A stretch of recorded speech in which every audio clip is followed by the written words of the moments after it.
McNair gives it to George, running right up the middle. Touchdown! Titans!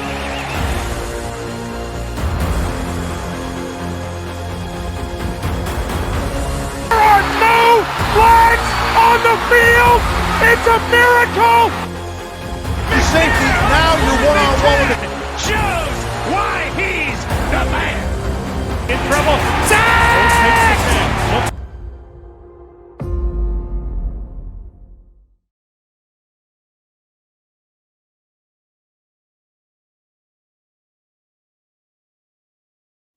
Ladies and gentlemen, welcome back, Titan Nation. How's everyone doing?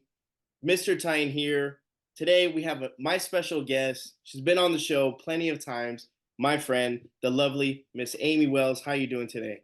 I'm so good. How are you? I'm good. Like we talked about earlier before, it's like every year we have like kind of like a meetup, and I like it. It's fun. It's fun to catch up with you, and we talked about it. You have two kids now, right? I do. Yeah, we went through a pretty good period of time where we were talking on a pretty consistent schedule, and then I blew up the schedule. I had two kids in 17 months. So it's kind of been a crazy like 2-year span for me where things have just been a little nuts.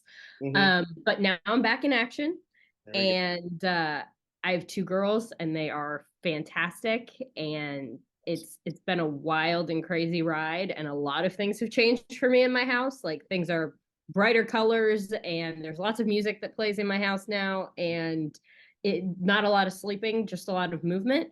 But we're good, and it feels back to be getting back on my regular schedule, my regular routine, and that means seeing people like you. Yeah, well, definitely when it comes to having kids, especially the house will never be. I kind of accept it. It's never going to be clean. Like, there's always going to be something. Like, always. Like, my walls right now, Amie, are filled with like drawings, and it looks creepy because there's like it's the 3-year-old. The 3-year-old is the one's the menace. It has like little smiley. It looks creepy as hell, but I just leave it there because eventually. I mean, that'll stop, but what about you? I said out loud to my husband before my first daughter was born, I said, I am never going to be that person that has all kinds of kids stuff in our living room. We have a whole playroom upstairs. Mm-hmm. All the kid stuff goes upstairs. I was a psychopath. I take it back. Yep. Every crevice of my home has some sort of child apparatus in it. Whether it's a walker, a bouncy seat, something that spins. I have a little baby vending machine. Like, I don't even know what some of this stuff is. And it is in every corner of my house. Every flat surface is covered with cups or bottles or toys or blankets or something. Like, I don't know why I thought I could contain this to one floor of my house, let alone like a playroom. Cute. Like, yeah. That's not going to happen. And that's the funny thing, because one of my buddies also has a playroom upstairs, and it's really nice. It has a whole section, and they have all their toys, but half the toys are they're in the first floor because half of them go downstairs. They don't want to go upstairs, and I judge less now because I'm like, I remember when I didn't have it, I was kidless, and I was like, I would never do that with and now I'm like, yeah, I'm doing that with my child. Like, yeah, there are no rules, is what you realize. Like, anything that you think is bad parenting is totally subjective, and also you're wrong. Like, nothing is off the table. Everything's okay. Whatever you need to do to survive, just do it. That's my parenting advice to anybody. And that's what it goes. You just got to go with the flow. I mean, sometimes it is what it is. I mean, yes, the iPads could be a pain. They're good sometimes. They're bad sometimes. They freak out. But I work at an airport, so I know I've seen what the cause of taking an iPad away from a 3-year-old and them flipping out. And I was like, and why would they? And now I'm like, yeah. When I need peace and quiet, like right now in the garage, they're not here. Just give them the iPad. Here, just sit in the sofa for a little bit. Yep. Gabby's Playhouse is rolling in my home at all times. Is that what they're watching? That's the show. Gabby's Playhouse, just on a loop. 8 seasons. We can get through them in about 4 days. It's great. Man, yeah. Well, wait till you get to Blippi, the PJ Masks, Oh yeah. like all those. And it's crazy when you start talking to parents on how you guys can connect. You're like, yeah, I know all the Paw Patrols. Like it was like sad because I was like, oh, that's what's it? And the kids like look at me and they're like, oh, you must have kids. I'm like, yeah, yeah, Yeah. Someone the other day was recommending Bluey episodes to me, yeah, like, oh, you've got to catch episode 45 of Bluey. Like, it's the best one. And I yeah. was like, oh no, I haven't seen that one yet. So like now I have a watch list, and then So, I have to Bluey. binge my own adult shows at night so I still feel like a grown up. Well, yeah, that's another thing is like I'm kind of like a stickler on what to watch or what I can watch. So usually for the most part, it has to be like 1 o'clock in the morning where everyone's asleep. Then I'm like, oh, yes, now I can, and I end up falling asleep. I end up falling asleep, so it's kind of pointless. Yeah. It is what it is. It's the life of a parent. But again, I'm happy for you. I like catching up and I like hearing your story. So I'm thrilled. And hey, maybe next year, number 3. No, Absolutely not. No, I don't even put that voodoo on me. No, my bad. No, we're done. I'm sorry. Okay. No, really, Okay. I love my girls. They are great. That's enough. Enough. 2 is a good even number. Mhm. I have 2 boys. You have Yep. 2 girls. It's just your husband Game can over. catch one, you can get the other, and that's it. I have no interest in playing zone defense in my own house. Like man to man all the way. Yeah, there we go. I like it. Well, let's dive into some football talk. You went to the NFL Combine. We're talk a little bit about your experience and who stood out to you, what did you like, and your overall experience. Gosh. So if you've listened to the OTP ever, you Yeah. know that the combine is my favorite thing on the planet. There's just so much going on. There's so much activity. There's so many different storylines that are all happening at the same time. And I think what people don't necessarily realize about when we go to the combine is we are not like sitting in the stadium watching the guys run or sitting there while they're doing all these workouts and everything. We're in a completely different building. Like Oh, wow. some years we never even see the field. This year, never even saw the field, didn't go. But it's on TV. And more across the NFL, a lot of people are kind of realizing that, like, you can almost see it better if you're watching it on TV. And in terms of like coaches and scouts and everything, it's not the NFL broadcast. They're getting the real tape, like the good Yeah. stuff. So that's a big misconception, though. Like, oh, what did you think of so and so working out? I don't know. NFL Network made it look good. Like, I saw it the same way that Yeah, you because did. I know there was like a shot, and I think it was a picture, a video of like the crowd and people attending, and I was like seeing the film, like I wouldn't even know what the hell's going on. Like I was like, Right. It's almost like watching a gymnastics meet where there's like things happening in different parts of the field. So you could have guys doing the vertical and guys running the 40 at the same time, or 3-cone and something else. Like it all kind of just happens at different sections. So there's multiple stuff going on Mhm. all at the same time. For us, though, we are in the convention center, which is kind of attached to Lucas Oil, but is a very separate structure. And we're in a giant room full of journalists, and that's kind of our combine experience. We have our little booth, and we're just talking to people. And honestly, it is so helpful for us when it comes to starting this draft process, which Mike Keith kind of kicked off at the Senior Bowl. He went down there with some people and with Rhett Bryan and Coach Mack, of course, and they were doing some things down there. But then the combine is where everybody gets together. We're all in one room, and everybody's just talking about their teams. So you get a pretty good feel of what's kind of buzzing around the league, what people are talking about. And then also you're learning so much more about these players. So we had the opportunity to talk to some really great people.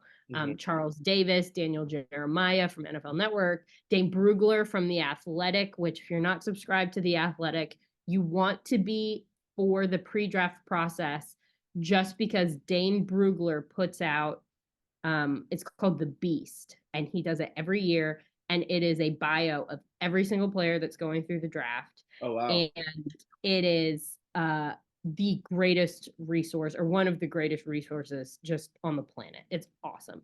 And so we were able to talk to him, and he just breaks down film, and he knows the ins and outs of all of these guys and was trained by some of the best in the business, including C.O. Bricado, who is a legendary scout who worked for the Tennessee Titans.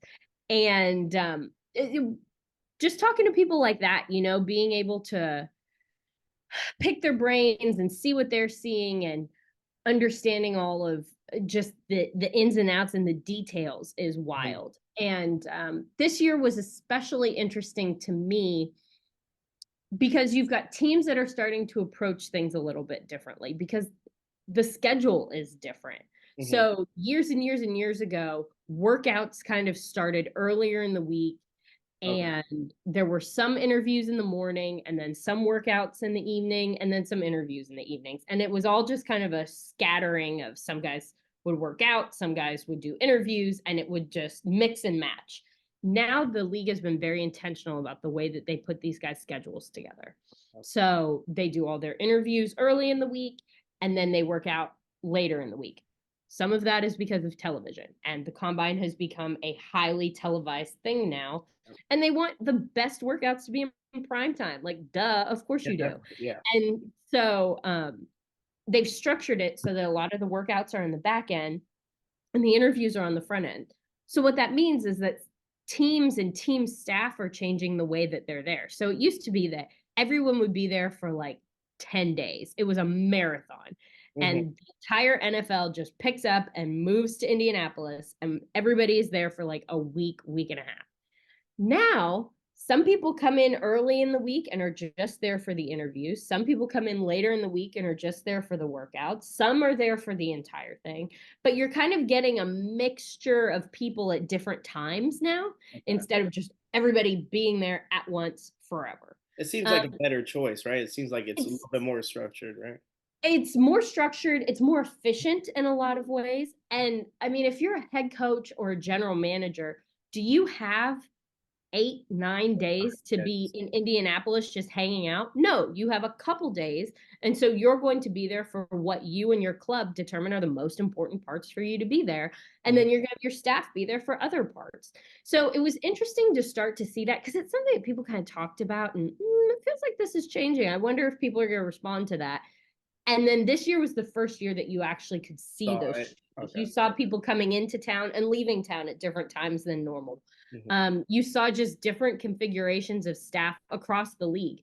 So that was very interesting to me. The way that some players are approaching the combine was interesting to me. Saw a lot more guys not working out. A lot of guys just kind of referring people back to the tape, which is valid. A lot of guys going through a lot of medical exams, excuse me. That's still a really big part of it. A lot of guys being on site for interviews, but not necessarily for workouts. So that's a trend that we're continuing to see. And one thing that was really interesting, we had a conversation with Delaney Walker. He was up there and he was working as kind of like a mentor to the tight ends that were going through the draft process. And he said that one of the things that has been huge this year is the league was training them on how to work with guys who have previously existing NFL or NIL opportunities. So guys are coming in a pre-established brand, which is pretty new to the National Football League. Like, because NIL is so new, we haven't seen a group of guys with this much of an established brand presence before. And also they have their own people that go along with that. Like, they're coming in with publicists and agents and money people already because they've been making money. Because they have all these NIL deals. So it's just a very different mindset of person now with the prospects.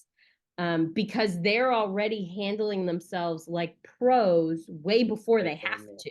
I get so it makes the whole experience a little different, not better or worse. It's just a different vibe. And it's very interesting to watch it all kind of change and unfold.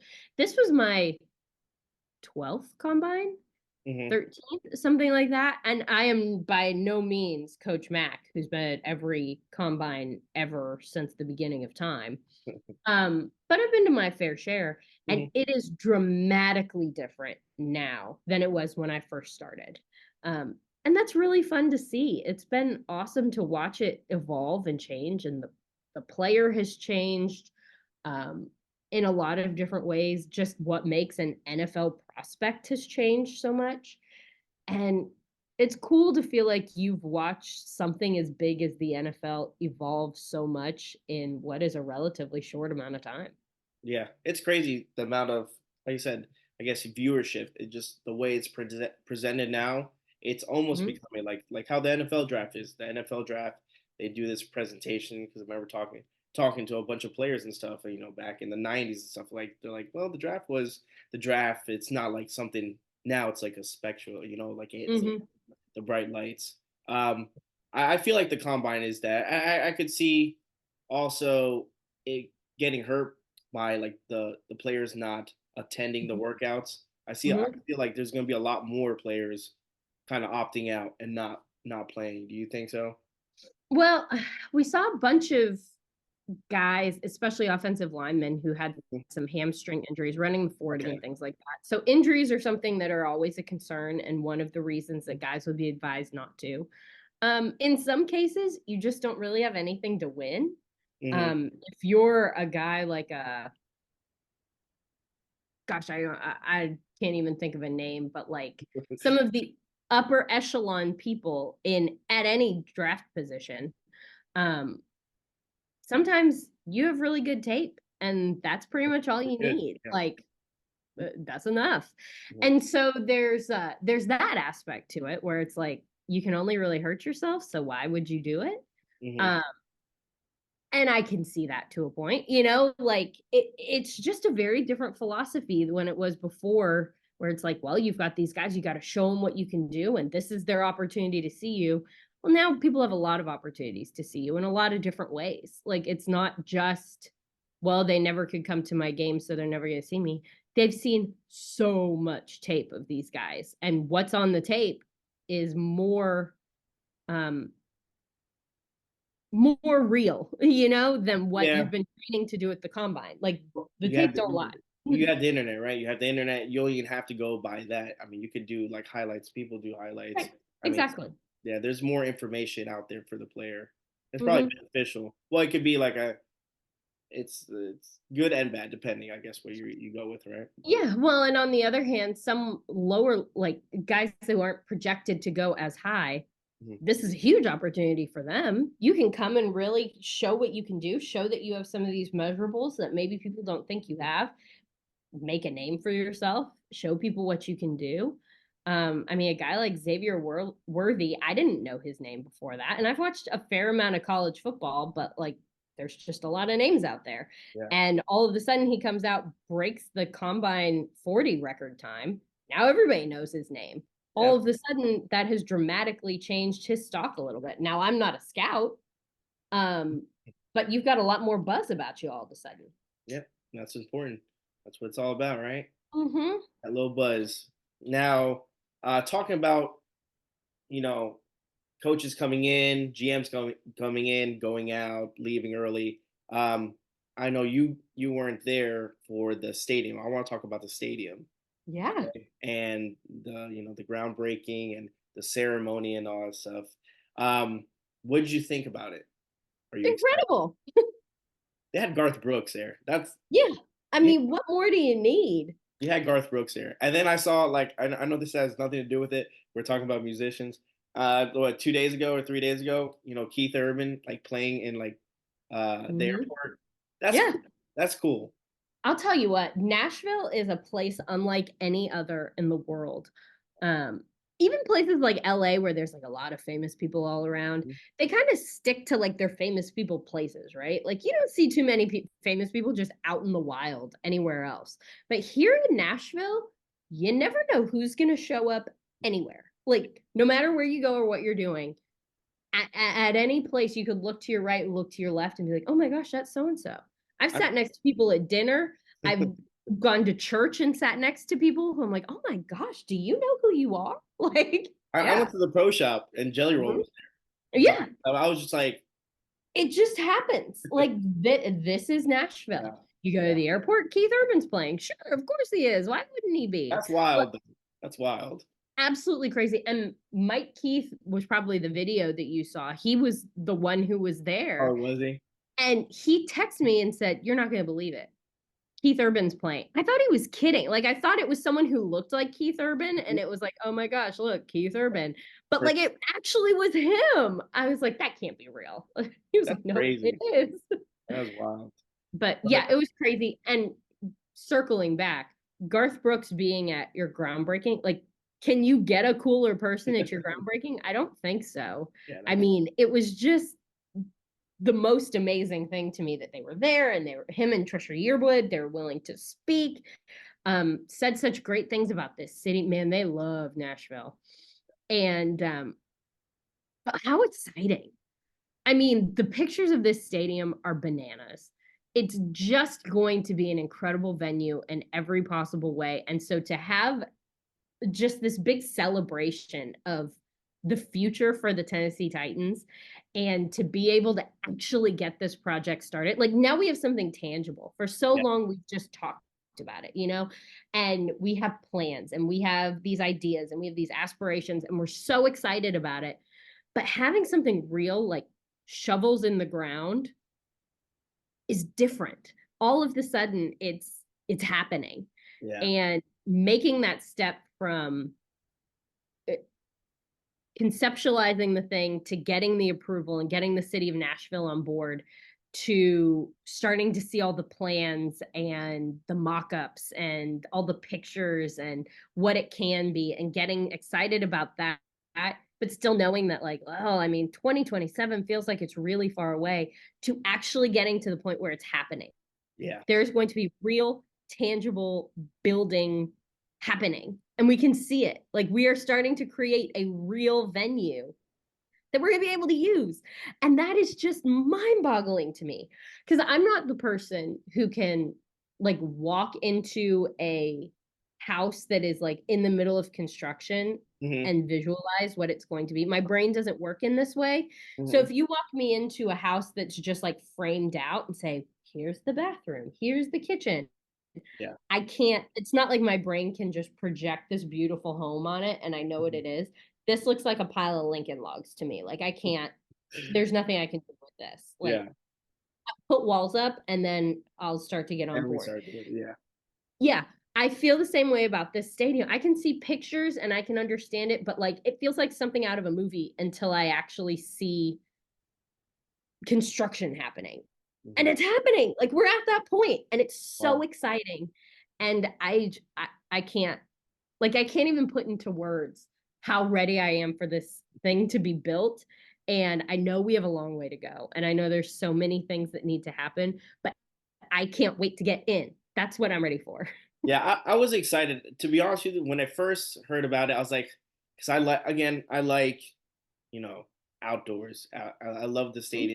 I think football should be played, but I understand with all the circumstances and, having stadiums or having concerts where they get rain delayed or something like that, weather delay. I understand it. But then looking at the pictures, and then the more people talk about it, you can't help but to get excited. Like, it's a new era, and it's going to be awesome. Again, I live in Dallas. I've been to, AT&T, and that thing is like, it's like another world. Jerry's World is wild, but just to have something smaller but similar, and I think it's just gonna be modernized with the rooftop. That's cool. And I think there was a post. On Twitter about, like, I think the most, like, fans that were drunk the most, and they picked the Titans, and then they're like, and then the news broke. They're like, yeah, we're adding, like, the rooftop, the largest rooftop. Like, of course it would happen. It would happen like that, but yeah, sure. Why not have, like, a rooftop bar? That's what we do in Nashville, though. It is, though. Like, there's so much intentionality behind this building in making it not just an awesome building, but a Nashville building. So the thought isn't like, what are the coolest buildings in the world? How can we copy those? It's, no, what do people in Nashville actually like to do? Let's do that stuff. Like, this isn't for people in Beijing. This isn't for people in LA. This isn't for people in New York City. This isn't for people in these like mega cities. This is for people in Nashville. So let's do what we do and make this our building. And I think that's really cool. I think that's a really exciting way to approach something like that, because it can be a state of the art, amazing venue, but also feel like it's kind Still of your part of home. Nashville. Yep. Yeah, it feels like it fits within the city and the culture and the vibe here. Yeah. So yeah, there's going to be a giant rooftop bar because we do rooftop bars here. That's like our thing. There's going to be, I agree with you that football was designed to play outside. Yeah. And I was like deep in, that was like in my bones, in my soul. And then we had a game at SoFi. And SoFi's roof in LA is going to be very, very, very similar to the roof that is over the Nissan Stadium. You forget that you are covered by a roof because it's translucent. You get the sun, you get the cloud cover, you get like all of those experiences that you get when you are outside. Plus, when there's windows and doors and all of those things, which we're also going to have. I mean, there's going to be plenty of airflow in this structure. It's not like a house, you know? I mean, there's going to be plenty of things. So when it's a nice day and the sun is shining and you can see it through the roof and you can still feel that airflow and everything, I promise you, you feel like you're outside. It's just infinitely more convenient because you have to remember the Tennessee Titans were also part of the longest game in history because of 3,000 rain delays. Like, I have no problem with it being like a rainy day and we can still stay dry. Like, on board, let's go. So I think that we're getting the best of both worlds in that it feels like we're outside, but no more 7-hour rain delays. Yeah, it's every time we play Miami. It's something bizarre happens, you know. It's something about the, I don't know if it's the city or if it's that stadium or if it's just, I don't know what it is. But yeah, every time we go to Miami, something odd happens. Yeah. But I'm excited. Like you said, I'm excited and hopefully we have, the draft class. Hopefully we have the team ready, set up, as we talk about a little about the draft class, and just your quick thoughts on what you would do for pick number 7. I know I talked to Kayla Anderson. I had her on, and she made a valid point. She talked about, picking a wide receiver or offensive lineman. That's pretty much looks like what the Titans are going to go with. But she said, they have enough, I guess, deep enough players that we could, if we do pick up a wide receiver, that we could still get a decent offensive lineman, and vice versa. I think a little wide receiver is a little bit more crucial. Obviously, the offensive line, I think it's more important. I think we should go offensive lineman, but what do you think on that? Well, I am not a general manager by any stretch of the imagination. And we'll be a general manager Wells right now. Yeah, that's a horrifying thought, just terrifying. But I do co-sign with the thought that the offensive line and wide receivers groups seem to be two of the groups that have the most depth. They both have an incredible amount of just talent in them, to where there are the guys who are clearly at the top of the class, but the degree of separation between the top and some of the like mid-range guys is not that big. I mean, all of these receivers are fast. All of these receivers have been able to put up some pretty outstanding numbers just within their careers and with what they were able to do at the combine. So no matter where you're picking in the top, 40 picks, 50 picks, you have the opportunity to get some pretty good wide receivers. Same with offensive linemen, though. There's a lot of really strong offensive linemen in this group, and it's not just the Joe Alts and J.C. Lathams of the world. I mean, there are really good guys all throughout this offensive lineman group, which, if you're the Titans, gives you a ton of flexibility. Now, if I'm the general manager, I have to do the full circle thing here. Because what the Titans are going to do in free agency when that starts here in a couple weeks, that Bless you. thank you. Excuse me.